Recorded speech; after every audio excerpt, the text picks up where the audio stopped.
Installez-vous sur les places qui ne restent pas. On est ici réunis pour évoquer ce thème Quantify Yourself, qui est peut-être un peu cryptique en tant que tel.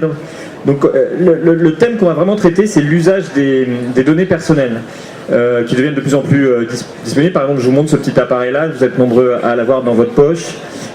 Cet appareil-là, il sait où vous êtes, il vous rappelle vos rendez-vous, il peut compter le nombre de pas que vous faites quand vous faites du jogging ou des choses comme ça, il peut monitorer votre sommeil. Il y a des applications, vous posez ça sur votre lit et puis le lendemain matin, il vous dit si vous avez bien dormi ou pas bien dormi. Pour les plus modernes, il connaît vos empreintes digitales, n'est-ce pas ? Il connaît votre visage, il est capable de reconnaître des photos de vous, bientôt il connaîtra votre empreinte oculaire. Donc il sait déjà plein de choses, il a déjà ce tout petit appareil qui n'existait pas il y a quelques années, il a déjà plein de données sur vous.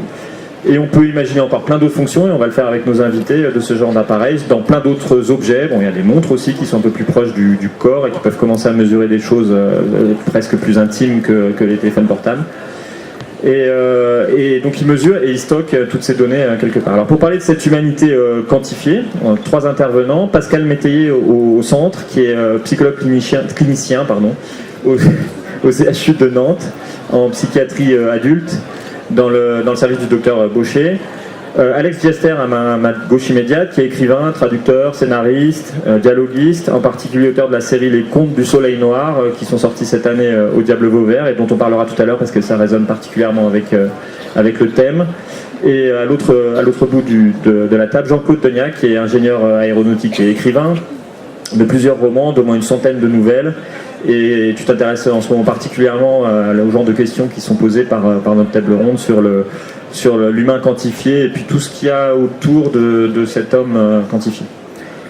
Alors peut-être pour démarrer, je voudrais vous interroger sur ces mesures-là, donc ces instruments comme celui-là, mais il y en a d'autres là qui nous mesurent. Qu'est-ce qu'on fait de ces mesures ? Est-ce que c'est quelque chose qui nous aliène, donc qui serait plutôt négatif, ou est-ce que c'est quelque chose qu'on peut rendre utile ? C'est-à-dire, est-ce que ces données, on peut les utiliser pour faire quelque chose de sympa, d'utile, pour la santé ou pour n'importe quoi d'autre ? Et j'ai peut-être d'abord interrogé le psychologue sur cet aspect-là. Pascal ? Ça marche là ? C'est bon ? Oui.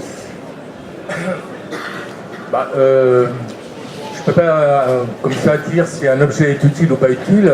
Il est évident, je sais pas moi, je pense à un diabétique par exemple, ça peut être quand même vachement utile d'avoir une idée de sa glycémie au jour heure par heure, même pour... Je confirme, j'ai fait l'enquête l'année dernière. D'accord, on est d'accord là-dessus. Donc ça peut être éventuellement un objet utile, mais est-ce qu'il est utile de savoir sa glycémie heure par heure si on n'est pas diabétique ? Et c'est là où la question commence à se poser, c'est à quel moment, je dirais, l'outil va s'imposer à nous au-delà de l'utilité médicale qu'on peut en avoir. Connaître son poids, ça peut être intéressant. Se peser 3 fois par jour, ça commence à poser problème. Le pèse-personne, qu'est-ce qu'il pèse ? Enfin, c'est une question.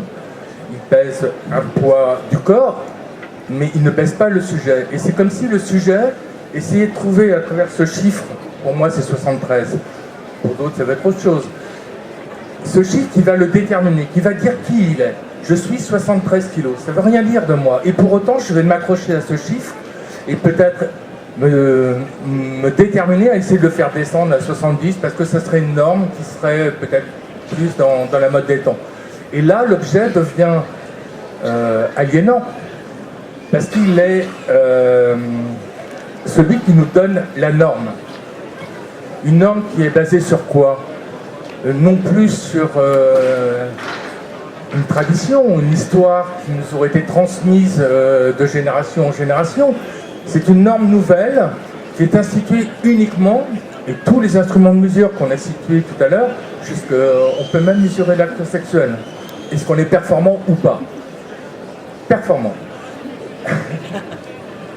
Ouais, ils ont même fait des émissions de télé là-dessus, enfin, c'est assez intéressant. Mais ce sont des normes qui sont uniquement basées sur des données scientifiques.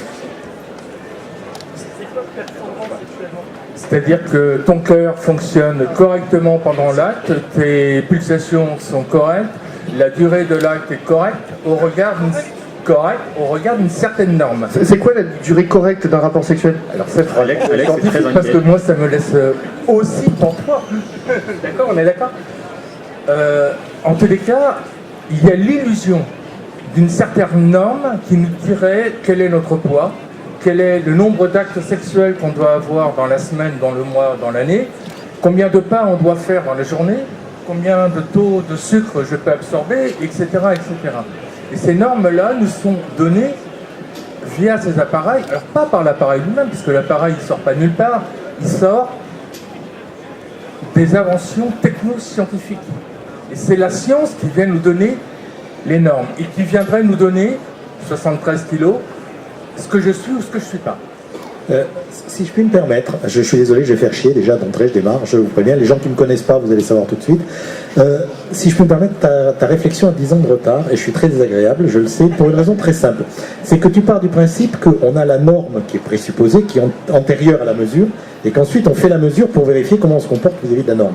Or, on n'en est plus du tout dans ce cas-là, on est dans la situation où on mesure tout, où il y a énormément de mesures qui arrivent, et qu'il y a des gens qui disent, tiens, qu'est-ce que je peux extraire de tout ça ? Non pas nécessairement dans une norme qui soit absolue, mais par exemple par rapport à un individu donné, mais surtout, quelle est la pépite qui se cache dans cette masse de chiffres? Et c'est plus du tout une question de se dire j'anticipe ce que ça doit être, je prévois la notion de normalité et je vérifie la conformité à la normalité. C'est j'ai ces trucs-là, essayons de voir si je peux en déduire quelque chose d'intéressant et de vendable. Et ça n'a rien à voir avec la norme à ce stade-là, ça a plutôt à voir avec qu'est-ce qui sort, disons, qu'est-ce qui peut avoir un sens en termes d'exploitation, si j'en tire. Donc c'est pas par exemple le fait que tu pèses tant de kilos, c'est le fait que tu te mesures 3 fois par jour. Auquel cas, si tu te mesures 3 fois par jour, je dis tiens, cette personne c'est la personne idéale pour que je puisse lui fourguer des espèces de coupe fin pour lui faire comprendre que ça. Et donc je vais faire plein d'argent parce qu'elle est vulnérable.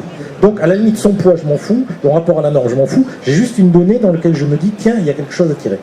Et ça c'est un point qui est extrêmement important parce qu'il y a 2 choses qui sont en train d'apparaître, j'en ai déjà parlé avec Raphaël. C'est d'abord le fait que la quantité de données qu'on capture de vous est gigantesque et la plus grande partie de ces données n'est pas utilisée, je vous rassure pour l'instant, mais elle le sera. Parce que les moyens de l'utiliser sont là, c'est juste que les gens n'ont pas eu encore l'idée de demander quelque chose à cette masse de données. Mais les techniques sont là. Non, mais c'est là. Et deuxième chose, ce que les gens vont vous vendre, et ce qu'ils vont me vendre, et que j'achèterai, parce que moi je suis tout à fait en faveur de ça, c'est une notion qui dit, ben, on va t'entourer d'une espèce de sentiment de confort, dans lequel tu seras surveillé, tu seras monitoré, on prendra des décisions, ou on te suggérera des décisions de bas niveau pour améliorer ta vie, et ça va vraiment les améliorer. Et simplement, on ne te jugera pas par rapport à une norme, on te dira, tu sais, par rapport à toi, on a remarqué que tu te sentais mieux quand tu étais à tel truc, toi. D'accord? Et ça peut paraître idiot, mais j'ai participé il y a 2 ans de ça à justement quelque chose médical où on me capturait tout un tas de données dont tu parles, poids, glycémie, etc. tous les jours dans un cadre diabétique. Donc j'avais un iPod qui était en permanence relié à un serveur, je montais sur une balance, elle envoyait tout de suite mon poids au serveur, j'avais un machin autour du bras pour compter mes pas, enfin tout ça c'était fait. Le résultat des courses, c'est qu'on m'a dit ça marche mieux si tu utilises tes médicaments dans tel ordre par rapport au repas, la même posologie, la même quantité de médicaments, ça donne de meilleurs résultats, tu devrais faire comme ça. Et effectivement, c'est mieux.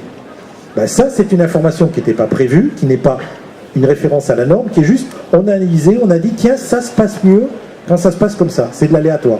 Et c'est ce que nous sommes tous en train de produire, on est tous en train de capturer des choses, et à un moment donné, quelqu'un va regarder ça, et va pouvoir vous donner des informations dont vous pourrez vous servir pour prendre des décisions. Quelqu'un, mais qui en fait? Quelqu'un qui s'appelle une intelligence artificielle de bas niveau. C'est quelqu'un, une intelligence artificielle? Ah bien sûr. Ah bon? Oui. À partir du moment où quelqu'un me parle, c'est quelqu'un. À partir du moment où on parle à quelque chose, on peut le considérer comme quelqu'un. Non, c'est quand quelque chose me parle. Quand je parle à mon miroir, je suis fou. Quand mon miroir me répond, c'est une personne. Ouais.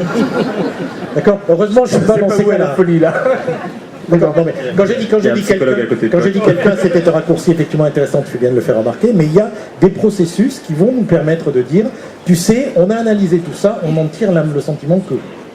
Quelque chose, par exemple, un truc un peu grivois, mais traditionnel, quelque chose qui serait des toilettes en permanence connectées à un système d'analyse, et qui un jour me dirait, tu sais, j'irai voir le médecin à ta place, et je lui envoyais tes dernières analyses, c'est pas idiot. Il ferait des analyses toute la journée, il m'en parlerait pas parce qu'il n'a pas besoin, on reste dans une espèce de fourchette définie qui me correspond. mais qui à un moment donné me dit tiens j'ai repéré un truc, c'est pas normal, parle-en à ton médecin, c'est pas idiot. Et en tout cas, ça, je pense que ça augmenterait ma durée de vie, personnellement. Sauf qu'on part du principe qu'on a un bon monsieur qui a envie de se soigner et prendre soin de lui, ce n'est pas obligatoirement le cas de tous. Hein. Moi je fume par exemple, je sais pertinemment que je ne devrais pas, hein, et pourtant je le fais. Et puis j'ai nombreux patients auxquels on peut dire mais ce serait bien de faire comme ci ou de faire comme ça serait mieux pour ta santé, tu vivrais plus longtemps, et qui font exactement le contraire. Malgré eux, c'est pas ou pas, mais souvent c'est pas une sorte de choix réel, on peut pas dire ça, je pense pas. Je pense qu'il y a quelque chose qui, aussi chez l'être humain, est ambigu par rapport à la notion de bien-être et qu'on ne peut pas le réduire à simplement des bons conseils qui seront absolument pas suivis dans la pratique.